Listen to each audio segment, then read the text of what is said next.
بسم اللہ الرحمن الرحیم نحمدہ ونصلی علی رسولہ الکریم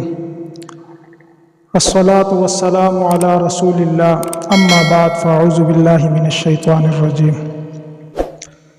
کہ اگر ایک بندے سے قربانی رہ جائے، کسی بندے پر قربانی واجب تھی، اس نے نہیں کی یا اس سے رہ گئی یا اس کو پتہ نہیں تھا کہ اس پہ قربانی واجب ہے یا نہیں ہے،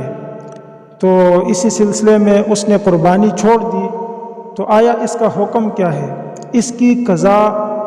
ہے یا نہیں؟ اگر اس کی قضا ہے تو وہ کس طریقے سے ہوگی؟ تو سب سے پہلے تو قربانی اس شخص پہ واجب ہے جو صاحب نصاب ہو۔ صاحب نصاب وہ ہوتا ہے جس پر زکوٰۃ واجب ہوتی ہے، اسی پر قربانی بھی واجب ہے۔ ہاں، زکوٰۃ اور قربانی میں فرق یہ ہے کہ زکوٰۃ کے وجوب کے لیے سال کا گزرنا شرط ہے، جبکہ قربانی کے وجوب کے لیے سال کا گزرنا شرط نہیں ہے، بلکہ اگر ایک شخص عید کے دن یا عید سے 2 دن پہلے صاحب نصاب بن گیا، اگر وہ اتنے پیسوں کا یا اتنے مال کا مالک بن گیا کہ جس پر زکوٰۃ واجب ہوتی ہے، تو اس شخص پر قربانی واجب ہوگی۔ اگر اس شخص نے قربانی واجب تھی اور ادا نہیں کی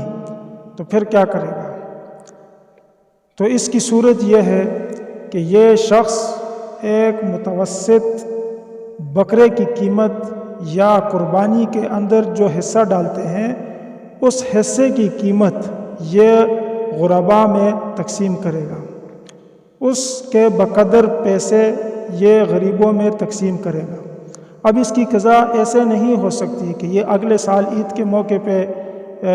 قربانی کر دے قضا کی نیت سے، نہیں، اس سے قربانی جو قضا ہو گئی ہے وہ ادا نہیں ہوگی۔ اور ایسے بھی نہیں ہو سکتا کہ عام دنوں میں جانور ذبح کر دے اور یہ نیت کر لے کہ جو مجھ سے قربانی قضا ہو گئی ہے وہ ادا کر رہا ہوں، ایسے بھی نہیں ہوگا، بلکہ اس کو اس قربانی کے جو پیسے ہیں، قیمت ہے، وہ غریبوں میں تقسیم کرنے ہوں گے، کسی فقیر کو دینے ہوں گے، کسی مسکین کو وہ پیسے دینے ہوں گے، تب جا کے اس سے وہ قضا ساقط ہوگی۔ اور جو کوتاہی ہوئی ہے، قربانی واجب تھی اور وہ نہیں قربانی کی، تو اس کی وجہ سے یہ استغفار کرے، استغفار کی کثرت کرے، اللہ تعالیٰ یہ گناہ معاف کر دیں گے انشاءاللہ تعالیٰ۔ اور باقی قضا میں اس کی مرضی ہے، چاہے وہ بکرے کی قیمت لگا کے ادا کرتا ہے، دمبے کی قیمت لگا کے ادا کرتا ہے، یا عام جو قربانی میں حصہ ڈلتا ہے گائے، بھینس، بیل، اونٹ میں، تو اس حصے کے بقدر اگر یہ پیسے دے دے تو اس کی قضا ہو جائے گی، اور اس کے سر سے قربانی کا وہ وجوب ختم ہو جائے گا،